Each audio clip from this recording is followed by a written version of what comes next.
Taakse on jäänyt myös ajoittain taakalta tuntuva velvollisuus edustaa jatkuvasti kuningashuonetta, johon Elisabeth on syntymässään liitetty. Kahden kesken vietetty aika on oikeastaan onni onnettomuudessa, sillä tämä matka oli suunniteltu aivan toista pariskuntaa varten. Kuningas Yrjö VI, Elisabethin 56-vuotias isä, on valmistautunut matkaan huolellisesti kuukausien ajan. Hänen on tarkoitus lähteä odotetulle vierailulle kansainyhteisöön kuuluviin maihin yhdessä Elisabethin äidin, eli sen hetkisen kuningatar Elisabethin kanssa. Monet kansainyhteisön jäsenistä ovat Britannian entisiä siirtomaita, jotka tunnustavat Britannian hallitsijan viralliseksi johtajakseen. Kuningasparin on tarkoitus viipyä kiertueellaan pitkään. Matka alkaisi Keniasta ja jatkuisi useita viikkoja kestävänä virallisena kiertueena maailman toiselle puolen Australiaan ja Uuteen-Seelantiin. Kuningas ja kuningatar ovat odottaneet matkaa hartaasti, etenkin kun heidän on täytynyt perua 2 aiempaa imperiumiin suuntautuvaa matkaansa. Valitettavasti kolmaskaan kerta ei käännä heidän onnensa suuntaa. Kotona Lontoossa Yrjö VI terveydentila alkaa nimittäin heikentyä. Kuninkaan olemus on muuttunut jollakin tavalla aavemaiseksi. Hänen ihonsa on samea, ja vaikka mieli on yhtä terävä kuin ennenkin, fyysinen olemus käy raskaaksi ja väsyneeksi. Tilanne heikkenee hitaasti, mutta varmasti. Muutamaa kuukautta aikaisemmin lääkärit ovat löytäneet kasvaimen kuninkaan vasemmasta keuhkosta. He uskovat hänen sairastavan syöpää ja pelkäävät sen leviävän muihin elimiin.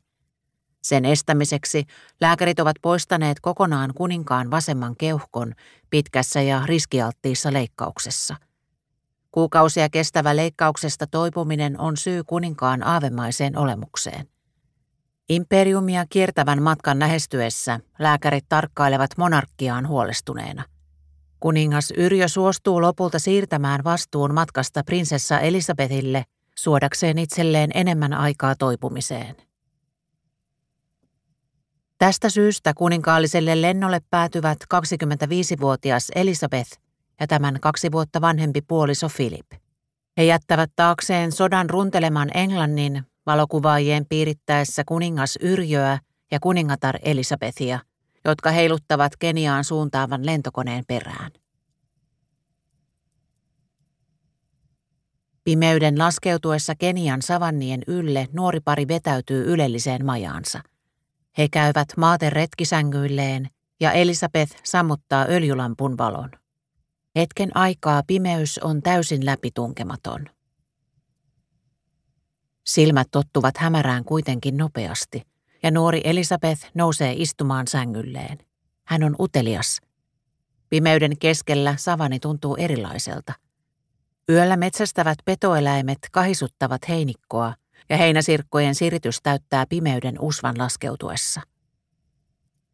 Elisabeth hiippailee kuistille ja kumartuu kaiteen yli päästäkseen näkemään vilauksen sysimustan yön tapahtumista. Juuri tällä hetkellä, kun Elisabeth seisoo tähtitaivaan alla kenialaisella savannilla ja siristää silmiään seuratakseen lammelle tulleen pahkasian kuljeskelua, hänen elämänsä kääntyy päälaelleen. Kotona Isossa Britanniassa tapahtuu nimittäin jotakin, minkä kyllä tiedetään tapahtuvan jonakin päivänä. Harva on kuitenkaan aavistanut, että se päivä voisi koittaa näin pian.